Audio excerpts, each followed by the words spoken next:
Hal itu membuat kita terhenyak. Ternyata kebaikan kita di akhirat bukan hanya tergantung bagaimana sholat kita, bukan pula sedekah kita. Tapi ternyata kebaikan akhirat kita tepat ketika kita meninggal dunia pun tergantung bagaimana komentar orang ketika mereka mengenali kita. Kalau orang yang mengenali kita ketika orang yang mengenali kita berkomentar kita adalah orang yang baik, maka komentar baik kita mewakili apa yang Allah lihat dari orang itu.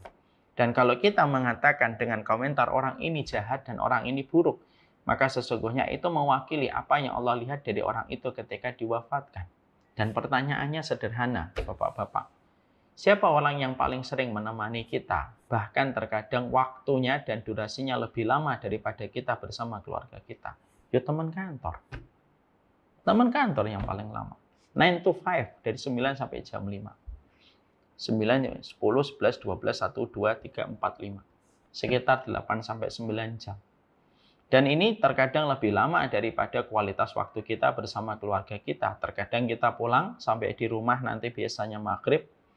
Biasanya kita sampai di rumah Isya, kita sebentar 1 jam, 2 jam kita sudah istirahat, besok pagi kita sudah melakukan aktivitas kembali ke kantor. Selamat datang di channel Tauhid Istiqomah. Semoga video ini bisa membawa berkah untuk kita semua. Amin. Kita tentunya memahami bahwasanya syukur itu bukanlah anjuran, syukur itu bukanlah himbauan, tetapi syukur itu merupakan sebuah kewajiban.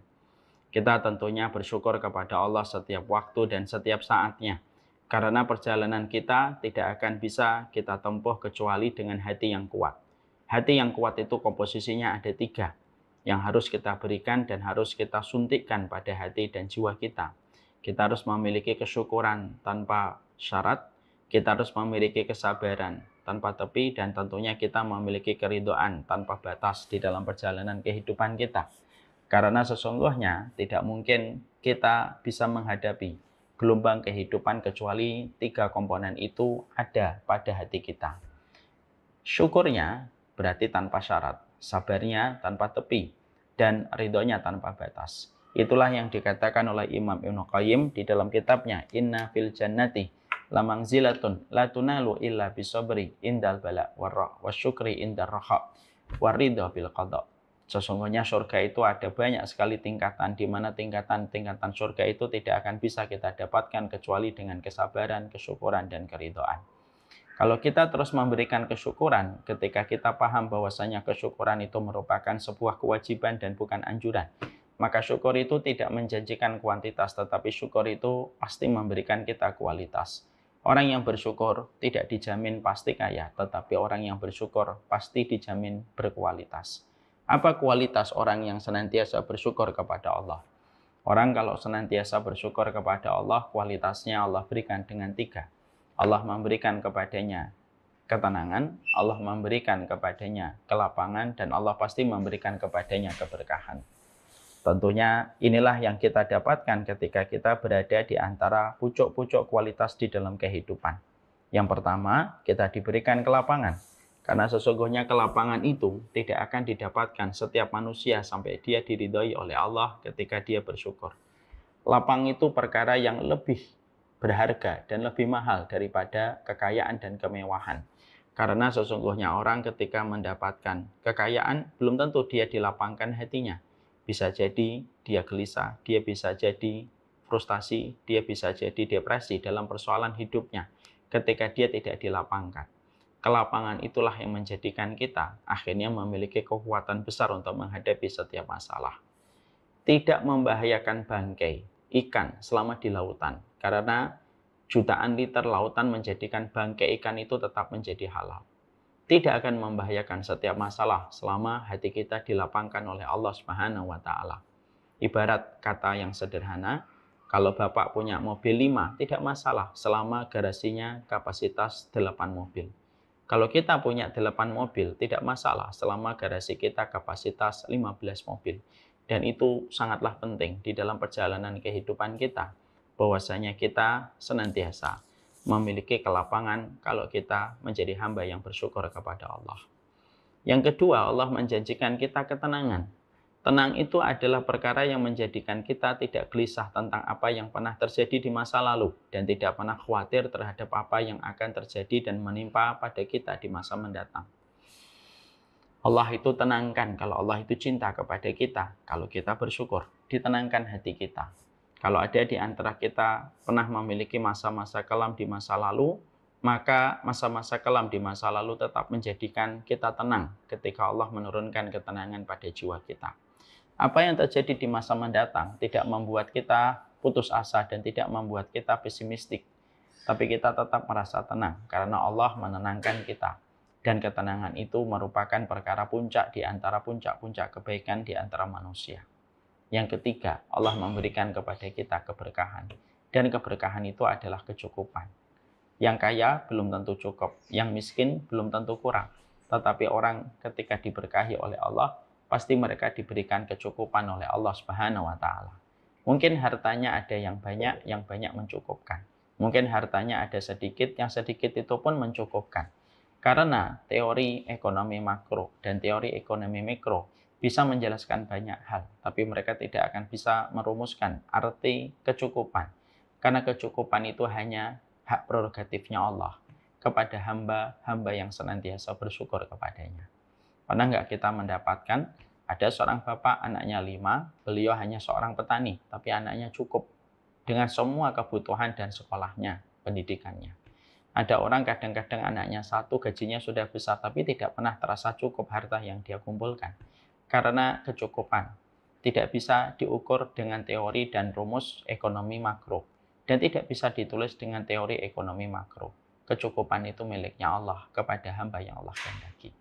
Itulah yang menjadikan kita akhirnya paham, bersyukurlah kepada Allah setiap waktu. Syukur tidak menjanjikan kepada kita kuantitas, tetapi syukur memberikan kepada kita kualitas.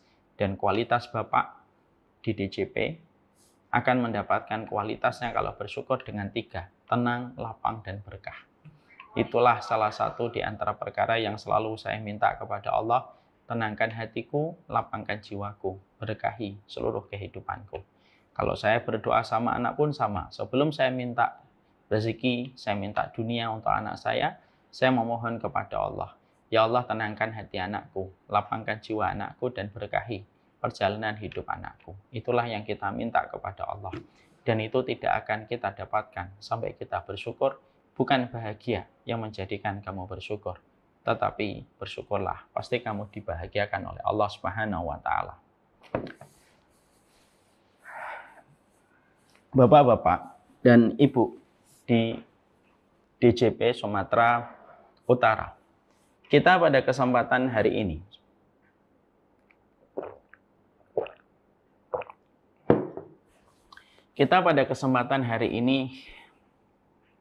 izinkan saya, Umar Mita, ingin menyampaikan sebuah tema yang kiranya tema ini penting untuk saya sampaikan kepada seluruh komunitas teman-teman dan sahabat satu profesi di DJP Sumatera Utara. Tema ini kiranya kita butuhkan dalam berbagai macam fase kehidupan sosial kita ketika kita bekerja.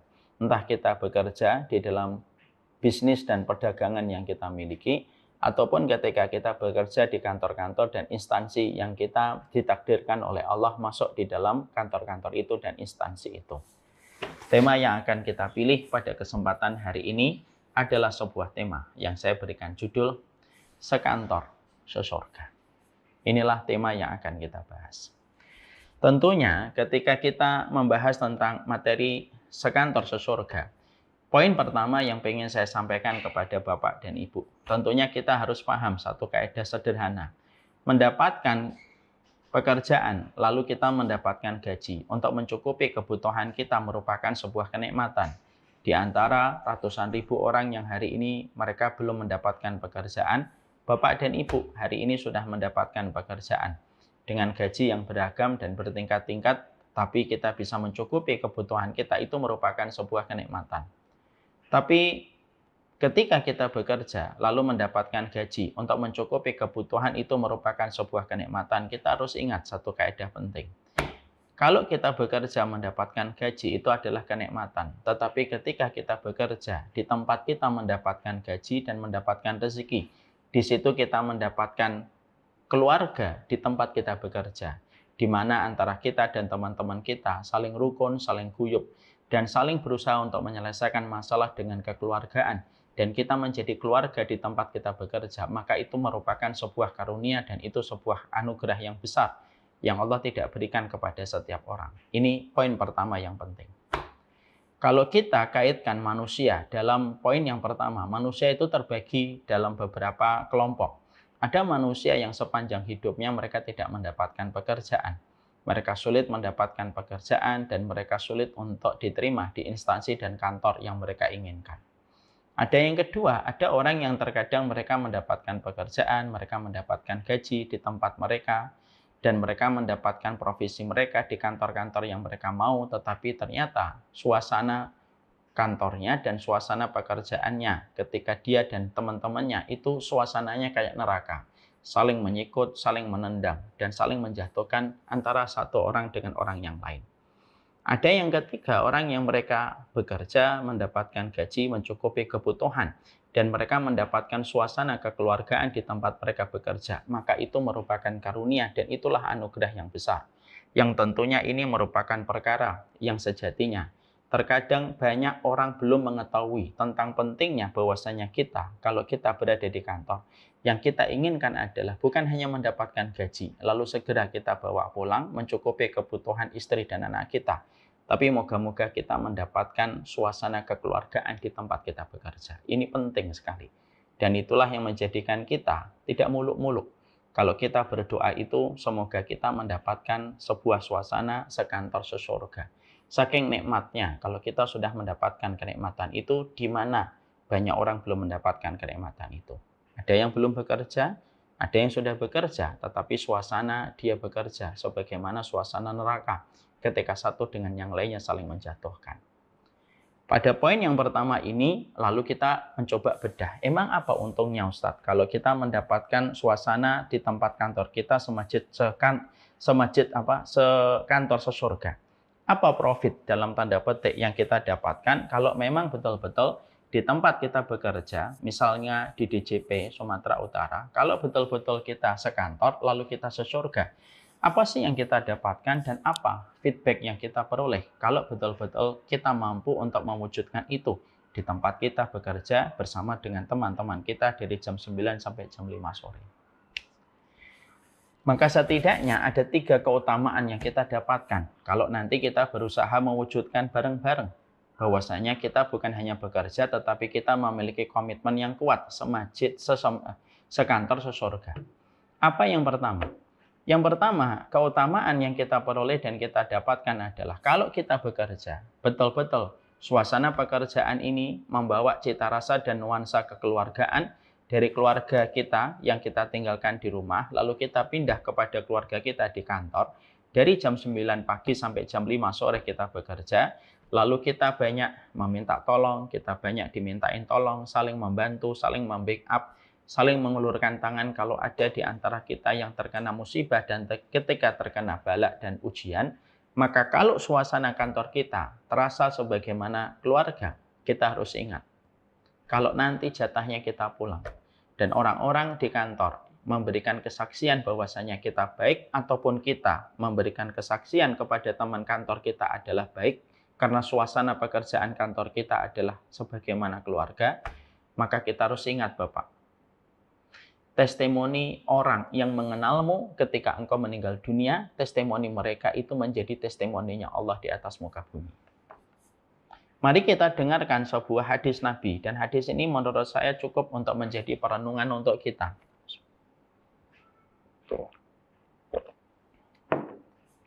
Hadisnya bagaimana Ustadz? Nabi bersama dengan para sahabat dilewati satu jenazah. Para sahabat pada saat itu langsung berkomentar, khairan, ini orang yang baik. Ketika Rasulullah mendengar para sahabat memberikan testimoni jenazah yang mereka dilewati, itu adalah orang yang baik, dan para sahabat mengatakan khairan, ini orang yang baik, maka Nabi seketika langsung mengatakan wajabat. Tidak lama berselang setelah itu Nabi dilewati jenazah yang kedua, dan para sahabat mengatakan syarron, ini orang yang jahat, ini orang yang tercela. Ketika Nabi mendengarkan para sahabat memberikan testimoni bahwasanya jenazah yang baru saja melewati mereka adalah orang yang buruk, maka ketika para sahabat mengatakan buruk, Nabi juga mengatakan wajabat. Para sahabat lalu bertanya sama Nabi, "Ya Rasulullah, kenapa kita dilewati dua jenazah ketika kita mengatakan baik dan mengatakan buruk, engkau mengatakan wajabat?" Wajabat itu artinya diwajibkan untuknya. Apa yang diwajibkan untuknya ya Rasulullah? Perhatikan Bapak dan Ibu, jawaban dari baginda Nabi. Orang yang kalian komentari baik, maka wajib bagi Allah memasukkan dia ke surga. Dan orang yang kalian komentari buruk, maka wajib bagi Allah memasukkan dia ke neraka. Yang paling dahsyat yaitu adalah ketika Nabi menutup dan mengclosing hadis ini. Apa closingnya dari Nabi SAW terhadap hadis ini? Nabi mengclosingnya dengan perkataan, "Antum syuhadaullahi fil ardi." Kalian itu saksi-saksi Allah di atas muka bumi. Jadi kesaksian Allah, kesaksian kalian itu mewakili kesaksian Allah di atas muka bumi ketika melihat seseorang diwafatkan oleh Allah. Hal itu membuat kita terhenyak. Ternyata kebaikan kita di akhirat bukan hanya tergantung bagaimana sholat kita, bukan pula sedekah kita. Tapi ternyata kebaikan akhirat kita tepat ketika kita meninggal dunia pun tergantung bagaimana komentar orang ketika mereka mengenali kita. Kalau orang yang mengenali kita ketika orang yang mengenali kita berkomentar kita adalah orang yang baik, maka komentar baik kita mewakili apa yang Allah lihat dari orang itu. Dan kalau kita mengatakan dengan komentar orang ini jahat dan orang ini buruk, maka sesungguhnya itu mewakili apa yang Allah lihat dari orang itu ketika diwafatkan. Dan pertanyaannya sederhana, Bapak-bapak. Siapa orang yang paling sering menemani kita? Bahkan terkadang waktunya dan durasinya lebih lama daripada kita bersama keluarga kita. Ya teman kantor. Teman kantor yang paling lama. 9 to 5, dari 9 sampai jam 5. 9, 10, 11, 12, 1, 2, 3, 4, 5. Sekitar 8 sampai 9 jam. Dan ini terkadang lebih lama daripada kualitas waktu kita bersama keluarga kita. Terkadang kita pulang sampai di rumah nanti biasanya maghrib. Biasanya kita sampai di rumah Isya, kita sebentar 1 jam, 2 jam kita sudah istirahat. Besok pagi kita sudah melakukan aktivitas kembali ke kantor. Makanya sesungguhnya kalau kita mendapatkan apa yang kita cita-citakan dan kita berdoa, jangan hanya berdoa, "Ya Allah berikan kepadaku rezeki." Tapi juga berdoalah kepada Allah, "Ya Allah, jadikanlah aku mendapatkan keluarga di tempat aku mendapatkan rezeki." Nah, itu penting. Maka sesungguhnya perkara itu bukan perkara sepele, itu perkara besar. Dan kita bisa mengharapkan orang yang kita lihat setiap waktunya ketika di kantor, ketika suasana yang terbentuk antara kita dengan mereka itu suasana keluarga, maka luar biasa yang kita rasakan dan luar biasa yang kita dapatkan. Dan orang-orang itu ketika kita telah menempatkan dan telah bersosialisasi sebagaimana keluarga, maka sesungguhnya cita rasa keluarga itulah yang menjadikan kita bisa mendapatkan testimoni kebaikan ketika kita wafat dan testimoni mereka kepada kita menjadi testimoninya Allah di atas muka bumi. Bukankah kita hidup untuk mengkoleksi testimoni kebaikan? Kita bertetangga supaya tetangga itu mengatakan kita baik. Kita berteman, kita berjamaah di masjid, kita berakhlak yang baik, kita berakhlak yang mulia supaya orang itu mengomentari kita memang baik. Karena kita tidak berbuat jahat dan tidak menyakitin orang. Dan jangan remehkan teman kantormu, karena teman kantormu bisa jadi yang paling tahu bagaimana dirimu. Karena kamu bersamanya dalam pekerjaan yang kalian hadapi setiap waktu 9 jam, dari jam 9 sampai jam 5. Dan itu memberikan kepada kita sebuah bukti. Itu memberikan kepada kita sebuah bukti. Jangan anggap sebelah mata teman-temanmu di kantor. Karena kejujuran mereka nanti berkomentar tentang kematianmu akan menjadi testimoninya Allah di atas muka bumi. Dan itu yang pertama.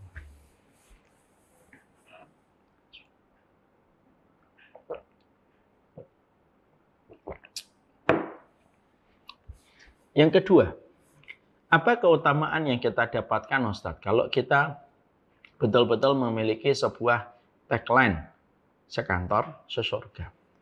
Yang kedua yang kita dapatkan itu adalah kalau kita betul-betul mendapatkan suasana sebagaimana yang kita harapkan sekantor sesurga, maka itu akan menjadikan titipan rezeki yang Allah berikan kepada kita menjadi lebih berkah dan lebih banyak. Insya Allah dengan izinnya. Ketika kita mendapati keluarga, ketika kita mendapati di tempat pekerjaan kita betul-betul saling rukun, saling guyup, tidak bermusuhan, dan saling tidak bertikai. Makanya tidak perlu bagi kita untuk saling bertikai di tempat kantor kita, karena rezeki kita tidak akan menjadi bertambah hanya karena kita mencari muka, dan tidak akan pernah berkurang hanya karena kita tidak pernah mencari muka. Rezeki kita sudah ditakar oleh Allah. Tidak perlu kita saling bermusuhan dan tidak perlu kita saling bertikai, saling menjatuhkan dan saling mencari kesalahan kepada teman kita. Orang yang sering nyari muka, ya biasanya ketemu dengan orang yang sering buang muka, biasanya ketemu dengan orang yang sering nyari muka. Maka sesungguhnya kita harus paham, bagaimanapun kita di dalam kehidupan kita mencari bagaimana sekantor sesurga. Kenapa? Yang kedua, karena rezeki kita itu akan baik-baik saja selama di tempat kita bekerja, kita senantiasa tidak ada permusuhan dan tidak ada pertikaian. Yang menjadikan terkadang syaratnya rezeki datang kepada satu tempat itu karena banyak pertikaian dan banyak permusuhan. Bapak dan Ibu pernah mendengar sebuah hadis, ada sebuah hadis yang layak mendapatkan perenungan dari kita.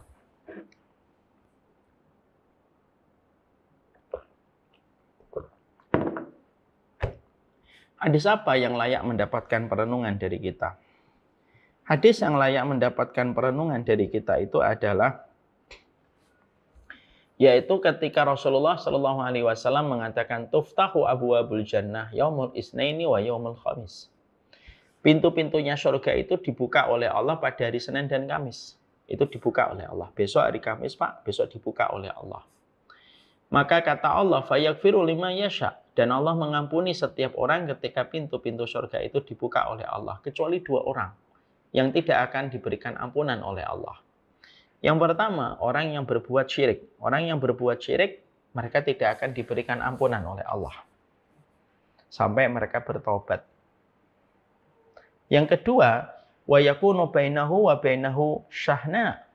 Kalau ada 2 orang, yang kedua itu apa? Antara dirinya tidak ada permusuhan dan pertikaian dengan saudaranya. Kalau ada 2 orang yang bertikai dan bermusuhan, maka seketika Allah itu berfirman kepada malaikat yang membagikan ampunan. Angdiru baina hadaini hatta yastaliha. Tolong tahan ampunan kepada 2 orang itu. Tolong tahan ampunan kepada kedua orang itu. Kedua orang itu tidak bisa mendapatkan ampunan. Kedua orang itu tidak bisa mendapatkan ampunan karena mereka bertikai. Dan kalian berikan ampunan kalau mereka sudah damai kembali. Hatta yastaliha, sampai mereka damai kembali. Dari hadis itu kita akhirnya paham. Apa kaitannya dengan poin 2, Ustaz? Kaitannya erat. Kalau kita sudah ditahan ampunan kita, maka kalau dosa-dosa kita tidak mendapatkan ampunan dan amnesti, itulah yang menjadikan syaratnya rezeki. Nah, kalau kita satu kantor sudah saling menjatuhkan, kita saling untuk bermusuhan dan saling bertikai, pasti yang hancur bukan hanya yang bermusuhan, orang lain yang tidak ikut-ikutan pun hancur.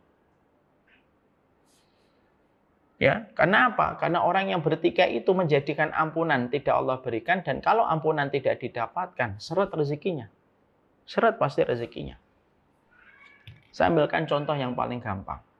Bapak dan Ibu terbiasa menitipkan bantuan kepada anak yatim kepada satu yayasan. Sebut aja Yayasan A. Yayasan A ini merupakan langganan Bapak dan Ibu ketika memberikan bantuan kepada anak yatim.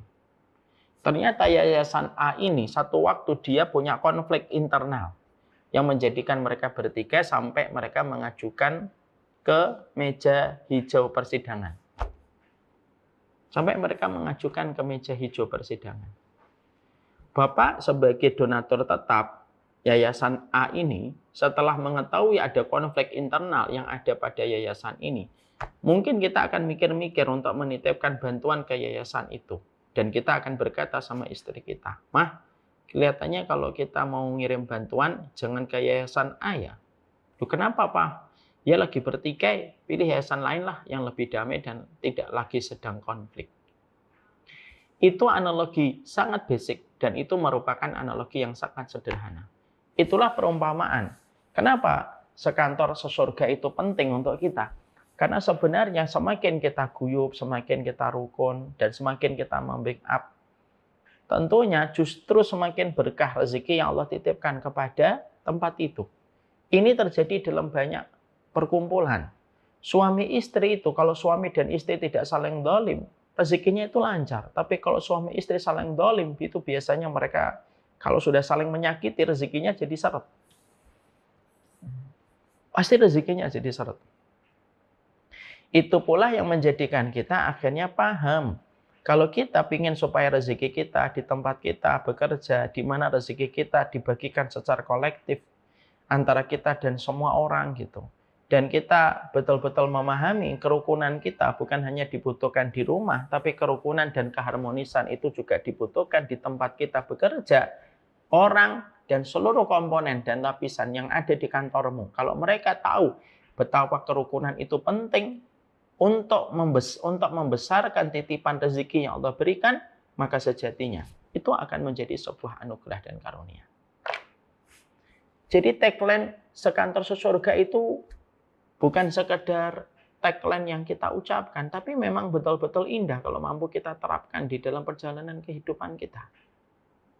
Saya pernah melihat Bapak, ada satu lembaga yayasan gitu, fundraising gitu. Gara-gara ada konflik internal, akhirnya mereka bertengkar hebat. Dan apa yang terjadi? Diberangus ini malah. Malah kemana-mana. Yang masalahnya sebenarnya sepele yang terjadi karena pertengkaran antara foundernya. Tapi gara-gara ini tidak terselesaikan dengan baik, yang terjadi apa? Malah diberangus. Malah akhirnya ditutup yayasan ini. Tapi kita belajar dari kasus itu supaya memberikan kepada kita tentang sebuah penjelasan dan pencerahan. Jangan bertengkar di tempat kantormu. Karena pertengkaran itu karena perkantoran itu hanya menjadikan kita nanti mendapatkan kekacauan rezeki. Ketika rezeki kita jadi berantakan di mana-mana. Hanya karena pertengkaran. Makanya kita menjumpai dan kita mendapati Utsman bin Affan dan Abdurrahman bin Auf itu memiliki komoditi bisnis yang sama. Tapi mereka tidak pernah bertengkar itu. Utsman tidak pernah mengaibkan Abdurrahman bin Auf. Abdurrahman bin Auf juga tidak pernah mengaibkan Utsman bin Affan. Mereka tetap rukun, baik-baik saja mereka. Walaupun mereka memiliki komoditi yang sama di dalam dagangan mereka. Sama-sama mengambil barang dagangan dari Yaman dan sama-sama mengambil barang dagangan dari Syam. Tapi mereka nggak bertengkar. Mereka nggak bertengkar. Ya. Sehingga akhirnya yang kita jumpai dan kita dapati adalah yang kedua, kenapa kita sangat membutuhkan bukan hanya tagline tapi betul-betul kita membutuhkan bagaimana kondisi yang paling indah yang kita inginkan adalah mendapatkan suasana sekantor sesurga yang kedua. Karena semakin kita rukun, semakin kita harmonis, maka semakin besar Allah menitipkan rezekinya untuk terbagi secara baik untuk keberkahan bagi setiap orang di tempat itu. Kalau sudah bertengkar, Allah tahan. Kalau sudah bertengkar, Allah tahan. Makanya kalau di tempat Bapak sudah saling sikut menyikut, pemimpinnya sudah melihat itu dan membiarkan, pura-pura menutup mata, pura-pura bodoh dan tidak peduli tentang itu, jangan. Itu hanya jadi bom waktu. Itu hanya jadi bom waktu. Yang nantinya bukan hanya mereka yang bertikai yang nanti akan mendapatkan hukumannya dan akibatnya, tapi bisa jadi semuanya nanti akan mendapatkan akibatnya. Ya, Bapak dan Ibu masih ingatkah ada kasus cukup viral nasional, yaitu sebuah yayasan fundraising yang akhirnya diberangus? Ya, karena pertengkaran internal asalnya. Dan itulah yang menjadi pelajaran untuk kita. Allah itu paling tidak suka bertengkar itu. Allah paling tidak suka konflik. Allah paling tidak suka hambanya itu bertikai. Bukan hanya ampunan yang ditahan, rezekinya pun akan ikut-ikutan Allah tahan. Sampai mereka damai kembali. Makanya suami istri kalau saling mendolimi, istri mendolimi suami, rezeki suami nggak akan lancar. Suami mendolimi istrinya, suaminya rezekinya pun tidak akan lancar.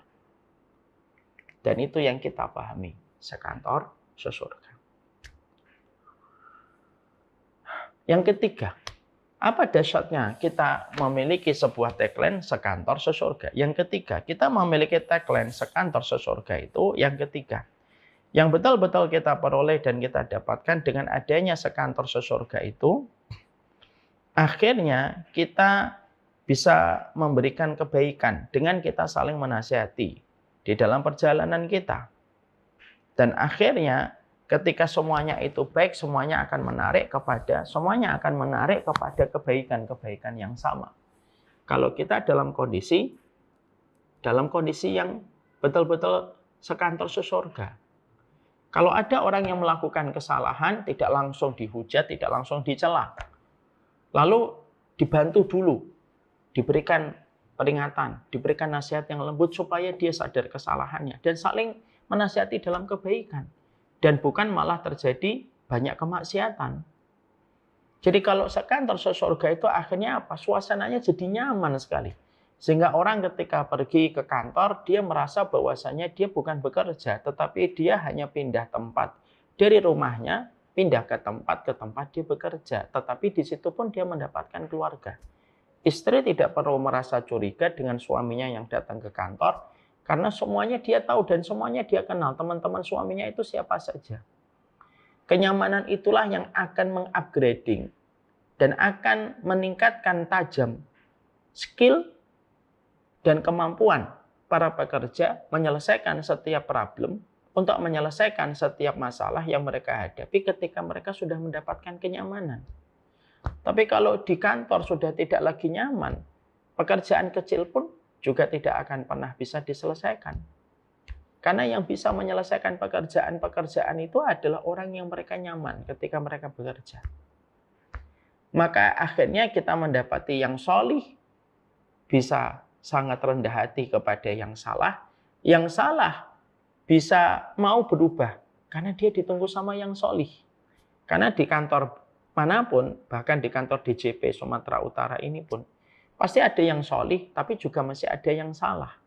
Kalau suasananya sudah nyaman kayak rumah, yang sholih ketika melihat yang salah, dia sabar. Yang salah ketika dia tahu ada orang yang sholih, maka dia juga mau memperbaiki diri menuju arah yang lebih baik, kan jadinya enak.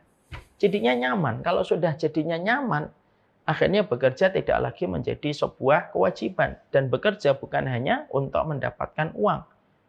Dan kita bukan hanya sekedar menjadi budak korporat. Tapi kalau suasananya sudah nyaman, maka bekerja pun akan terasa ibadah dan ibadah itu terasa nyaman untuk kita. Karena bekerja itu bukan karena kita budak korporat, bukan. Kita bekerja itu karena sesungguhnya bekerja itu ibadah, dan ibadah itu ketika dilakukan di tempat selayak keluarga, itu jelas memberikan kenyamanan. Itu pasti jelas memberikan kenyamanan. Dan kalau sudah nyaman, segede apapun masalah yang dijumpai akan bisa diselesaikan dengan baik selama semuanya itu merasa nyaman. Itulah 3 perkara pada poin yang pertama yang ingin saya sampaikan. Bahwasanya ternyata di sini kita mengulang sebuah kata-kata yang tadi saya sebutkan. Kalau kita bekerja mendapatkan gaji itu kenikmatan. Tapi kalau kita bekerja kita mendapatkan gaji dan mendapatkan suasana kekeluargaan, di tempat kita mendapatkan gaji, maka itu sebuah karunia dan anugerah. Dan itu tentunya tidak setiap orang mendapatkan karunia dan mendapatkan anugerah itu. Maka yang kita dapatkan kalau betul-betul akhirnya kita ingin mendapatkan keluarga di tempat kita bekerja, ada 3 yang kita harus pelajari dan harus kita mengerti. Yang pertama, bahwasanya kalau kita bekerja dan kita mendapatkan pekerjaan kita selayak keluarga, maka sesungguhnya yang pertama Allah akan memberikan kepada kita teman-teman yang akan memberikan testimoni baik ketika kita wafat. Yang kedua, Allah akan memberikan kepada kita rezeki-rezeki yang Allah mudahkan. Setiap kita memiliki keluarga di tempat kita bekerja, tanpa kita banyak bertikai dan tanpa kita saling menjatuhkan dan saling mencari muka hanya untuk menjilat dan untuk menjatuhkan orang lain. Yang ketiga, kalau kita bekerja suasana keluarga, suasananya nyaman. Kalau suasana yang nyaman, yang sholih, itu sabar menunggu yang salah, dan yang salah mau memperbaiki diri ketika dia masih jatuh dalam kemaksiatan. Dan kenyamanan menjadikan setiap orang yang bekerja bisa menyelesaikan setiap pekerjaan yang ada di hadapannya. Dan itulah pentingnya. Bekerja itu sesuai dengan apa yang kita hadapi. Sekantor, sesurga.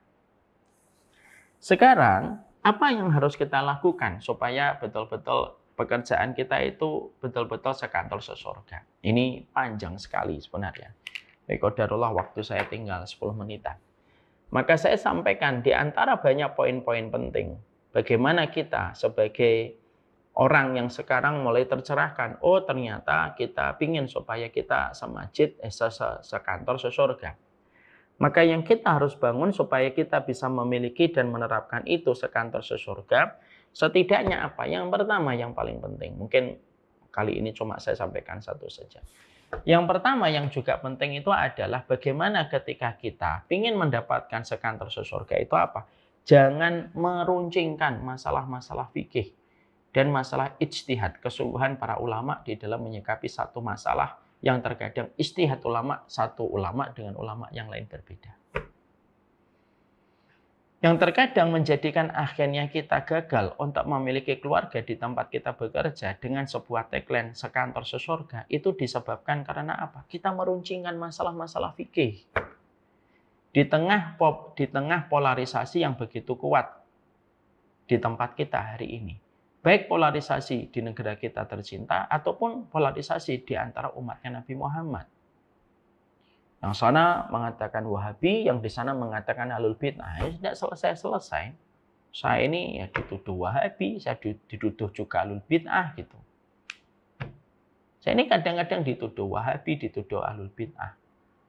Makanya saya kadang bingung, saya ini sebenarnya Wahabi atau Ahlul Bid'ah, tapi juga belum terselesaikan. Maka sesungguhnya yang kita jumpai dan kita dapati adalah sesungguhnya jangan meruncingkan masalah-masalah fikih. Dan masalah-masalah ijtihad semacam ini tuh jangan diruncingkan. Kalau kita mendapati ada saudara kita memiliki pendapat fikih yang terkadang pendapat itu mungkin belum sama dengan pendapat yang kita pilih, maka kita harus selalu ingat kaidahnya. Fikih itu luas, yang sempit itu hati kita. Dan janganlah kita terseret terus dengan narasi pertikaian dan permusuhan yang tidak ada habisnya. Setiap waktu tidak ada habisnya. Kita sering mendapati ini di sono mengatakan begini, ini keturunan Nabi, ini keturunan Wali Songo. Semuanya itu kan saudara kita. Keturunan Wali Songo saudara kita kalau dia solih. Bahkan kalau belum solih pun tetap saudara kita yang harus kita ingatkan dengan baik. Keturunan Rasulullah kalau dia solih pun saudara kita. Kalaupun dia belum baik kan kewajiban kita sabar sama yang belum baik. Nggak perlu dibentur-benturkan terus. Tapi kalau kita sudah memasukkan masalah fikih sebagai kaidah loyalitas, maka kita akhirnya memberikan loyalitas kepada yang sama persis dengan kita dan kita membenci kepada mereka yang tidak sama dengan kita. Yo berbahaya itu. Ya kita tidak akan pernah bisa bersahabat dan tidak akan pernah bisa memiliki tagline sekantor sesurga. Nanti masalah kecil diperebutkan, masalah kecil dipertengkarkan terus dan itu tidak ada habisnya setiap waktunya. Harus lapang dalam masalah fikih. Karena apa? Masalah fikih itu luas. Fikih itu luas. Yang sempit itu hati kita. Sehingga kalau kita masuk di kantor, kita harus memiliki satu sikap. Ambil pendapat yang paling kuat. Tapi hormati pendapat yang terkadang belum sama dengan pendapat yang kita pilih. Terkadang kita itu mendapati pendapat yang tidak sama dengan pendapat yang kita pilih. Hormati pendapat yang tidak sama yang kita pilih. Supaya apa? Supaya kita akhirnya bisa menikmati hati persaudaraan sebagai umatnya Nabi Muhammad. Tempat dimanapun, baik itu kelurahan, RT, komplek rumah, kantor, itu biasanya susah bersaudara. Kenapa? Ya karena masalah fikih. Dijadikan sebagai kaidah loyalitas dan sebagai asas loyalitas. Kalau sama fikihnya, dicintai. Kalau tidak sama fikihnya atau sama pilihan-pilihan ijtihadnya, dimusuhi. Ya bubarlah kalau semacam itu. Nggak akan bisa terjadi. Makanya kita ambil pendapat yang paling kuat. Tapi jangan jadikan masalah fikih. Itu menjadikan kita bertikai dan bermusuhan. Suasana di kantor selayak surga. Dan suasana di kantor selayak sehidup atau sekantor sesurga. Itu bisa kita dapatkan ketika kita sudah dewasa dalam urusan fikih. Dan tidak membenturkan masalah fikih. Dengan masalah apa? Dengan masalah dan sudut pandang yang terlalu sempit ketika menilai saudara kita. Dan itulah yang bisa menjadikan kita akhirnya setidaknya bisa berharap. Itu langkah konkret. Kecil di antara banyak langkah. Supaya kita bisa memiliki sebuah tagline. Sekantor, sesurga. Barakallahu fikum.